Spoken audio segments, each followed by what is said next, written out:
guys. Welcome to the old hospital on College Hill with Spectre Research Investigation. My name's Brian Clary, holding a camera here. We have... Hi, I'm Teresa Racer. Casey. I'm Dan. I'm Mike.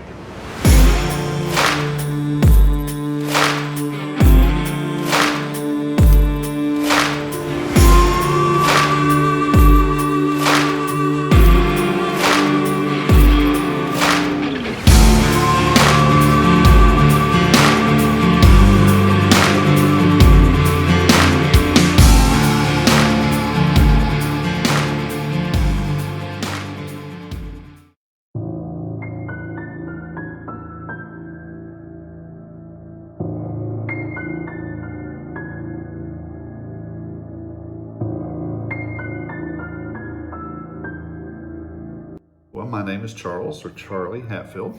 I'm a partner in it with Tanya Webb. My name is Patty Witt. I live in McCarr, Kentucky, about 20 miles from the hospital here. I got a chance to volunteer in it, and I've been here since 2018. I can tell you proudly, Tanya was born here, I was born here. This was like a regional hospital. It served this community as an acute care hospital with 76 beds. And I can tell you, had some of the finest physicians probably in their time practicing here. This hospital, to me, don't look much different than it did when I was little. I had surgery here. I was about 5 or 6. I literally was laying on the bed. The doctor doing the surgery, I forget his name now, I want to say Walker, but he was smoking a cigarette while he was doing the surgery.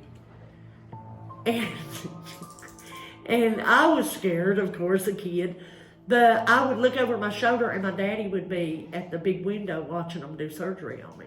Hospital's 94 years old. Before they built this one in 1928, they had a 2-story frame old hospital in the downtown, a few blocks away, that suffered a fire. Fortunately, no one died in the fire. There about 30-some people got out of there barely. They said it was really consumed fast. So back in that time, fortunately, we had 2 enterprising doctors, Conley and Salton, who took that financial risk and built this. They built it for a whopping $175,000, which, of course, back in that pre-depression era, that was a lot of money. Salton was the character. He was known to bring animals in here and actually work on them if they needed any type of medical treatment. So, you know, he probably was, put it in parentheses or quotation marks, he was a veterinarian as well as a surgeon.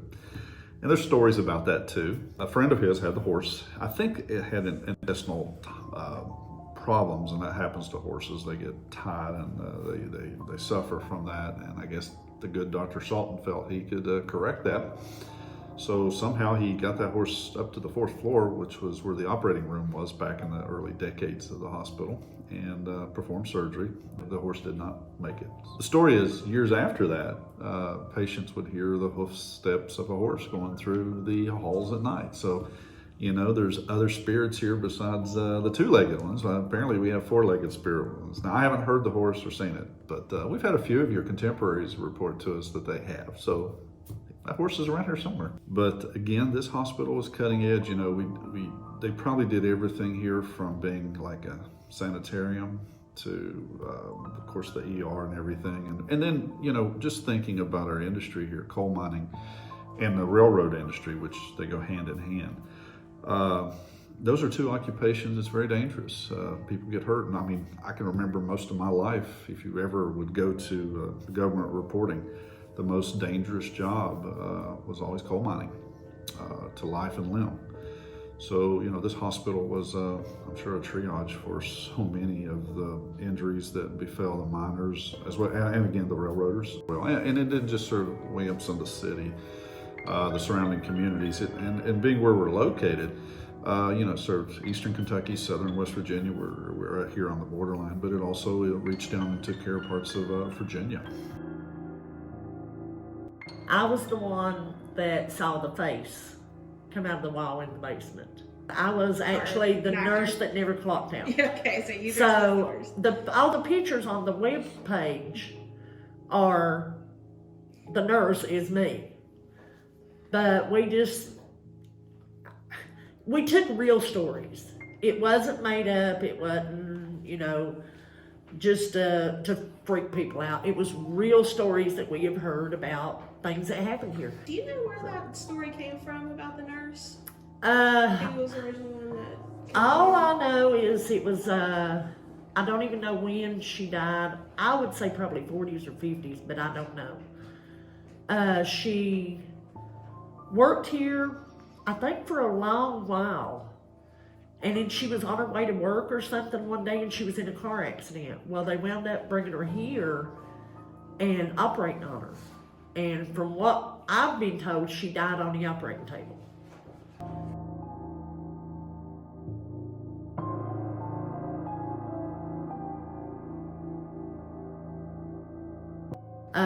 When this lady come in to give birth and was, right at the verge of apparently giving birth, and the doctor had to walk out of the room for a minute and told her, you got a few minutes, I'll be back, or whatever.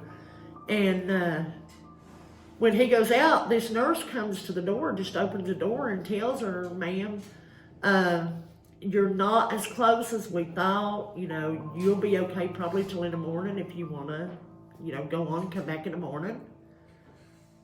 The lady gets up to leave and the doctor happens to see her. Where are you going? The nurse just told me I could leave. There was no nurse on duty that night. We were doing our regular tour, had done it 100 times. As the group would go by, they would tell the story of the nurse that never clocked out. Well, when they did, the group would pass my room and I would slowly walk behind them, like they would go right-handed at the end of the hall to the x-ray room. I would go kind of to the left and hide in another little cubby hole. Well, I would watch for the light to come, and as the group would come out, I would just kind of glide in front of them and freak them out a little bit. It's Halloween night. It was a full moon, I believe, that night. All of a sudden, I'm standing here, I'm waiting on this thing, and if you look in the basement, it's white walls. They're all white. I started feeling just like somebody's watching me. So while I'm looking down at the floor, I just kind of look up, and here, there's like this black, swirly looking hole in the wall. This ain't real. So I just turned, faced, and started watching for the light again. Patty, you've heard too many stories. So, went on. A couple of seconds later, again, I'm thinking, oh, something's going on. So I just kind of look over again. There is this gray face right here. So I bolted. I would not go back to that basement by myself again for nothing. We went down through here I don't know how many times, and if you look back in that way, you'll see a shadow, like a. We've seen that too. We've waited on somebody. We've had groups, and hold on, there's still one more back there. Ain't nobody. In here, the carousels.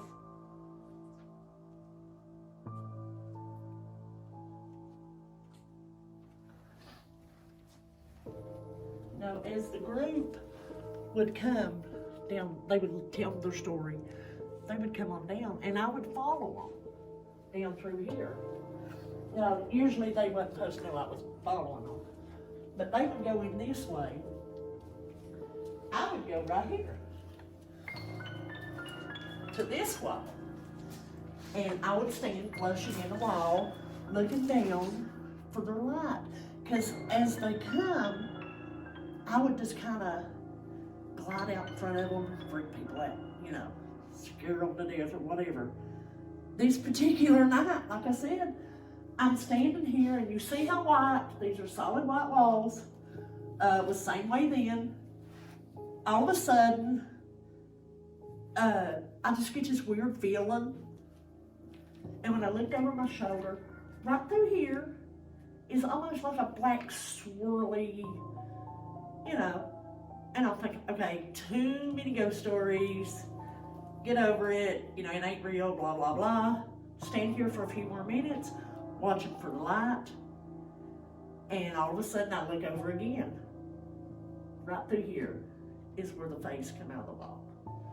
Because I couldn't break character, couldn't scream, couldn't holler because the nurse never talked. So I just kind of fast trotted up through there. He was looking like this way, like into the x-ray rooms. It wasn't like he was there to scare me. At the time, I did not know that, of course. But he kept looking in this way. He never took his eyes off this room. Through that month, we had several groups that come through. And they would get about right where you are. Different people in groups. Now, we wouldn't know it. But we had several mediums that would get in the groups, and we wouldn't know that they were in it. But they would come down and they would stop. We've had 2 or 3 stop right there where you are, and they would say, no, he does not want us back here. He's mad. We're not going. And they would not go past that point. But they would always say, over here, that man over here, he does not want nobody over here. Well, I was like this, watching the other thing, and when I looked up, I mean, it's literally Oh, so right here. yeah, it was. Yeah. Because I tried to get flush, so they didn't see my costume, because I had this big floppy dress on. I didn't want them to see my costume, but it was literally like, even with mine, face to face. Looking back on it now, well, he wasn't scary. I wished I had realized that then instead of being so scared, because he wasn't looking at me. He wasn't looking like no monster face. It was an actual man, late 40s, early 50s maybe, worried or lost look. And he was looking dead ahead in the x-ray room in front of us. So did he appear to be like flesh toned, like real living, breathing, you know? He had a gray look. Gray powder? He was just like a gray, I don't know, he looked solid, but he was just all gray looking. I mean, he didn't have like a color in his eyes and his neck. It was just gray. So what else other experiences have you had? Me and one of my friends, earlier on that year in that season, we had snuck up to the 2nd floor because at that time we didn't have it open yet. We snuck up there and we put up a camera and a cell phone, things like that. And she had a ball. And we had heard there was kids up there. And she's adjusting this ball in front of the camera and stuff. And she's telling it, you know, I brought this ball because I heard there's kids up here. And if you want to play with it, feel free. Go ahead, you know. I'll be back later for it. Well, she's adjusting it and everything. And she says it the 2nd time. When she says it the 2nd time, me and her get up. I mean, you can see on the video, we're walking away from it. And plain as day, she'll be back, is on the video. Well, my granddaughter even saw a little girl. She said she was a blonde-headed little girl in a powder blue dress. She likes to giggle, likes to play. My granddaughter was running the elevator during 2018. And we would do the little thing down here in the basement, and we would take them to the 4th floor for a photo op. Well, my granddaughter was helping run the elevator. And as you go by 2 or 3 times, she said she would see something through the window, you know, as you're going by the floors. Mama, it looks like a kid. I know there's no kid up there. The elevator was actually stopped a few times on the 2nd floor. That elevator don't stop nowhere unless you hit the button. So there had to be something or someone that hit that button on the 2nd floor. But my granddaughter, of course, was in the elevator, had to stop. It automatically stops. And there's giggling when she opened the door. There's a kid giggling. But there's nobody up there. We've heard a woman even talking or singing or on the 2nd floor. So being pretty local, how do locals feel about the hospital? We have a lot of mixed. Some people will tell you, oh, that's crap, nothing. My sister worked here for years, And she even told me not long ago, worked there forever, never heard from nothing, never seen nothing. But yet, one of her coworkers may have been one that seen all kinds of stuff, or, you know. So I guess it's just a mixture of a lot of different things. You had farming accidents, you had mining accidents, railroad. Back then, this was the only place to bring them. So you probably pretty much had a little bit of everything here. It was Saturday, July 21st, 1962, and Mose and his wife Ora had gotten into a really heated fight outside of the restaurant that they owned, that was located on Pike Street, right here in Williamson. The police were called. Fall. The police were called, and Lieutenant Garnet Richmond, accompanied by Patrolman Howard Hatfield, arrived in their cruiser. When they arrived at the restaurant, they found Mose sitting in his car and Ora sitting in another car. Hatfield got out of his vehicle and began to approach Mose's car.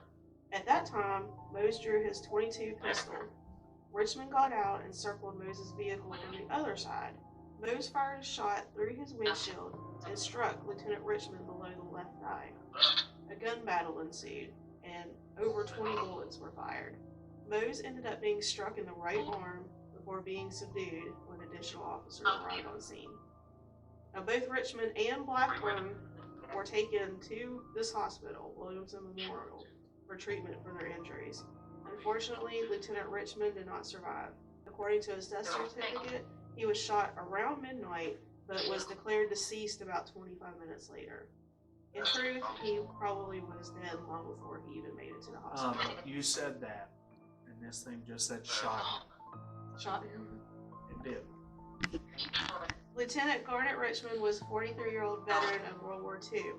He left behind a wife, Olda May, a daughter, Marcia, stepdaughter, Janice, and, according to the Officer Down website, a daughter named Garnet Elaine, who he had never met. Seems as if Olda May had been pregnant at the time of the shooting. He is buried in Mount Myuu Memory Gardens in Huddy, Kentucky. Now, Blackburn, who was shot in the arm, the wound must have been fairly serious because he was still in the hospital 3 days later on Tuesday, July 24th. A newspaper article from that day states that his arraignment was to be held upon his release from the hospital and had been scheduled for Monday, presumably Monday, July 30th. However, Mose would never make it to his arraignment. While he was under the care of hospital staff, Mose was guarded by 2 sheriff's deputies who took turns watching him. These deputies were Enoch Billinger and Maury Blair. On Sunday night, July 29th, it is reported that Mose asked Billinger to go to the nurse's station to get him a drink of water. When Billinger had stepped out of the room, Mose took off running out of his 3rd floor room into the hallway and left out a window. It is surmised that Mose had tried to commit suicide ahead of his Monday arraignment, but the fall did not kill him.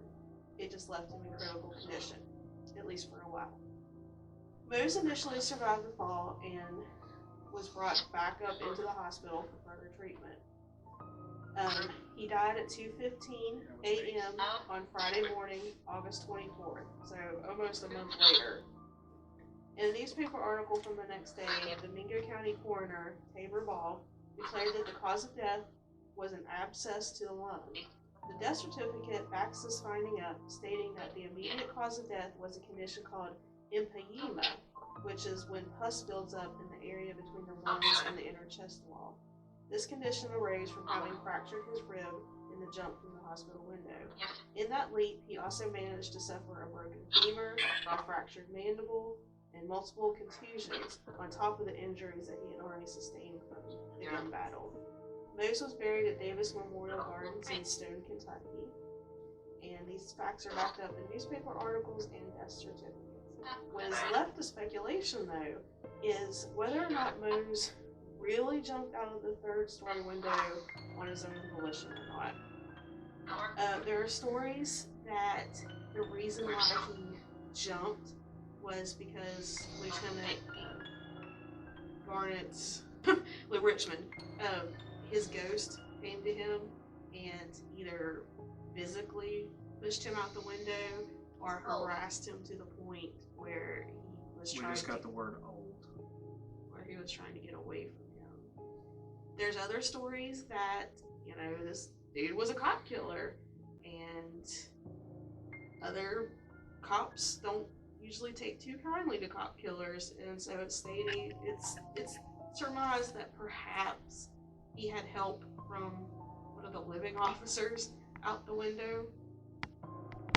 And there's no really witnesses that have come forth to back it up or disprove it, but it does kind of make you wonder how he was able to get out of his room and get out that window so quickly, with the nurses' stations being, it was like right down here. If you're in here with us, can you do something to let us know you're here? Or even if you're not, or if you're down here and you don't want to interact with us, you can let us know that as well, either by noise or by utilizing some of these devices over here to let us know that you are with us and in our presence. Walk towards that rocking horse. You see it in the middle of the hallway? See how close you can go to it.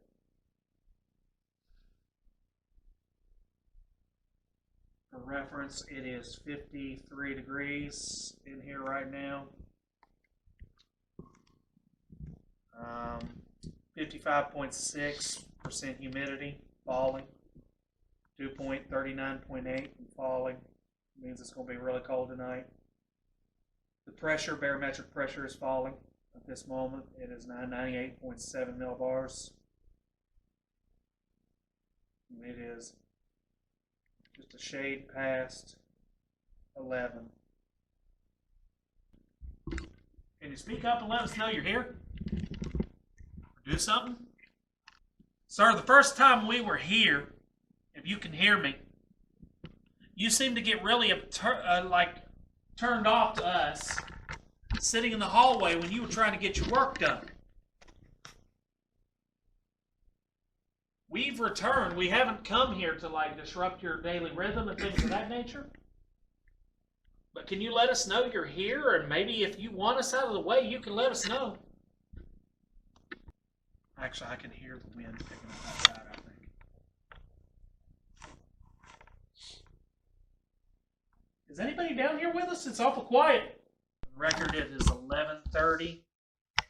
You're in the basement. The color red has popped up. That red, are you talking about that red right there? That is a camera. But there's also all kinds of red stuff down here. There's a red light on the thing that Casey's holding in her hand. There's a red light above Casey, which is our little audio recorder. There's a lot of different things that are red down here. Do you like the color red? Can you tell me who you are? Do you know who the president is? Gene. Got the name Gene. I don't think we've ever had a president, Gene. Is that the president of the hospital? Is Gene your name? Gene, can you tell us what your last name is? You come down here and touch me or let me know you're here. Just don't touch any of them without their permission. I'm giving you permission.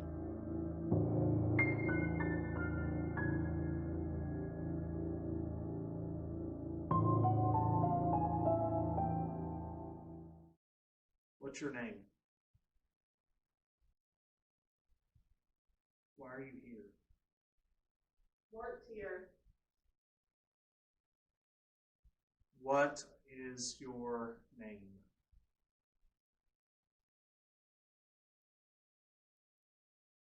Where are we?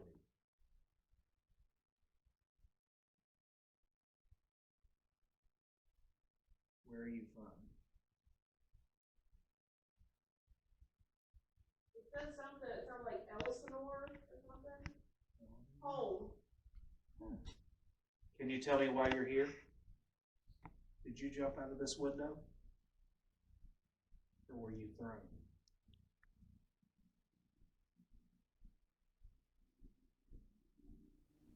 Who's out there? This is Brian, Casey, and Dan and Ike. Who are you? Can you tell us your name? Are you a nurse? It was him again. Can you tell us the mom? Linda.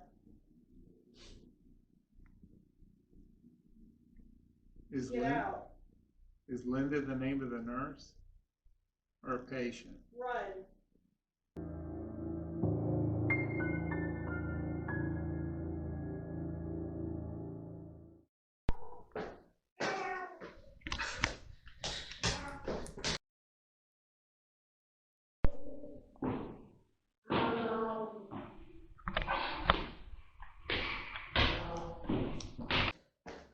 You just don't want to be behind me because you don't want something to get you. Okay. Uh-huh.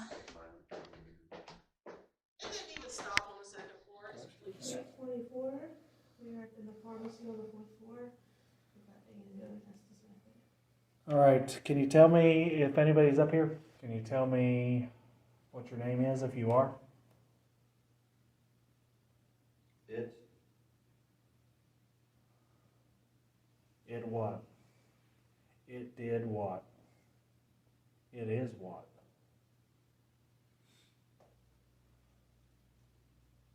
Tell me, what do you want? Or what are you doing here? Who are you? Did we see you that one time we were here previously? And you scared one of our friends? Why are you hiding from us? Who did? Okay, who are we speaking to right now? Yeah? What's your name? Can you tell us why you're here? What year were you born?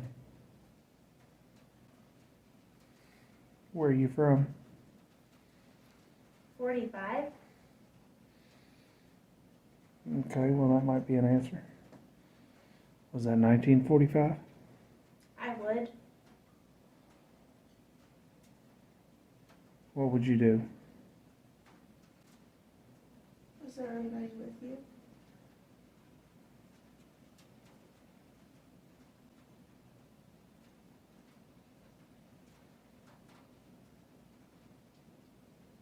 Who we talking Uh-huh. to? Something laughed. Who we talking to? What's your job? Why were you here in the hospital? Stranger? Are we strangers to you? Well, my name's Teresa. Distract. Are you distracted? Is this rain distracting you? Who brought you here? How old are you? 10? Were you 10 years old? If you were 10 years old, you were a child. Why were you here? Is mommy here with you? Did you have a medical issue and that's why you were here? Did you pass away here? What's your favorite color? Did you have a favorite food? Dolphin? Interesting. Hold it together, Teresa. That's just funny because, okay, so she was 4 to 45, 10 and 55. Weren't they still catching dolphins and tuna? I mean, could have been, yeah. Did you, are you talking about like mahi-mahi? Because that's also known as dolphin.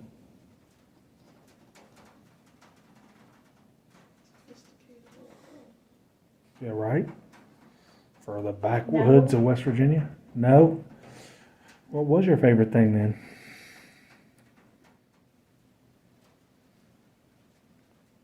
Did you Come have on. a toy dolphin? Do you like that toy car that's over in the window? I do.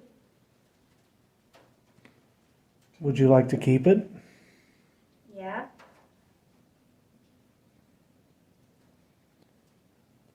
Well, you can have it. Why don't you move it over there in the window?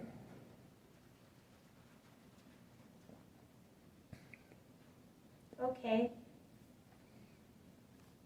Hmm.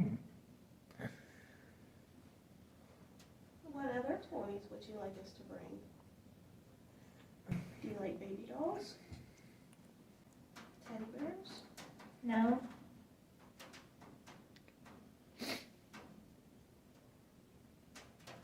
Do you like cars and trucks? Indeed. This kid's a little tomboy. Well, I guess you never told us she was a girl. No. Are you a boy?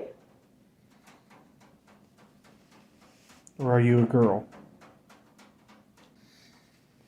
What was your favorite subject in school? Yes. Was your favorite subject in school math? Reading? No. Science? History? Or lunchtime?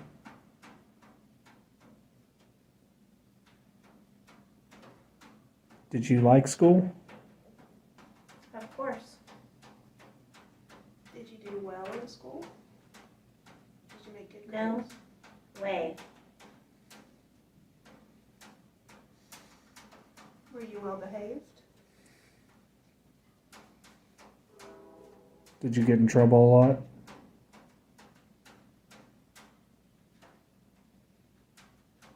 I got in trouble a lot. How do you feel about that? Is anybody here on the second floor with us? Liar. Who are you calling a liar? Did somebody lie to you? Okay, we are on the 4th floor. Brian is going to do the Estes method. Can you tell us your name? Did you work in this hospital? Something inaudible.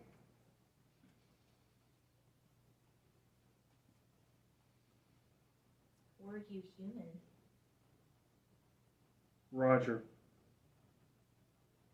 What's your name, Roger? Hi. Hello. Roger, it's nice to meet you. My name's Teresa. Hand. And History. do you like history? Yes.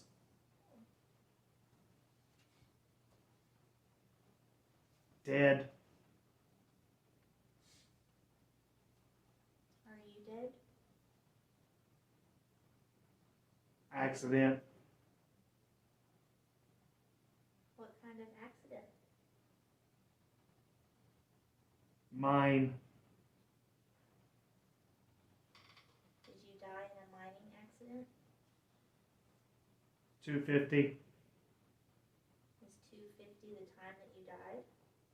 Rebel. 3230.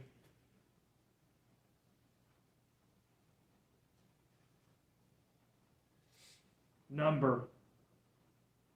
What do those numbers mean? Behind. Behind what? You. Do you like us being up here? It's just great.